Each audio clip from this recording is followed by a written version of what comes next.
নমস্কার বন্ধুরা, আপনারা সবাই দেখছেন সরকারি সংবাদ ইউটিউব চ্যানেল। বন্ধুরা, যদি আপনাদের বাড়িতে একজন মহিলা থেকে থাকে বা যদি কোনো গর্ভবতী মহিলা থাকে, তাহলে কিন্তু আপনাদের জন্য একটা অত্যন্ত বড় সুখবর রয়েছে। হ্যাঁ বন্ধুরা, যেমনটা আমরা সবাই জানি যে এখন কিন্তু রাজ্য সরকারি বলুন বা কেন্দ্র সরকারি বলুন, তারা কিন্তু সবাই এখন মহিলাদেরকে স্বনির্ভর করে তুলতে চাইছে। যার জন্যই কিন্তু এবার মমতা সরকারও মহিলাদেরকে প্রতি মাসে 500 টাকা বা 1000 টাকা করে দিচ্ছেন।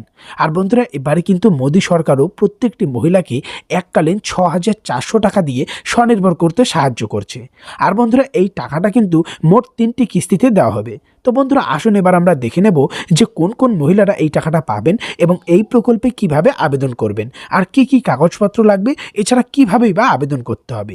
সব কিছুই কিন্তু আজকের এই ভিডিওটিতে আপনাদের আমি জানিয়ে দেবো। তো এখানে দেখুন বন্ধুরা, এখানে হেডলাইনে বড় করে বলা হয়েছে যে কেন্দ্র সরকার মাতৃবন্দনা নামে নতুন একটি প্রকল্প চালু করলেন। আবেদন করলেই পাবেন 6400 টাকা। তো কি কি ডকুমেন্টস লাগবে, কিভাবে আবেদন করবেন, কারা কারা আবেদন করতে পারবেন, সবটাই আপনাদের বিস্তারিত জানিয়ে দেবো। বন্ধুরা, অবশ্যই ভিডিওটিকে শেষ পর্যন্ত দেখবেন। এর সাথে আপনাদেরও বাড়ির মহিলাদের অ্যাকাউন্টে যদি এই 6400 টাকা সরাসরি পেতে চান, তাহলে তো অবশ্যই ভিডিওটিকে একটি লাইক করে দেবেন।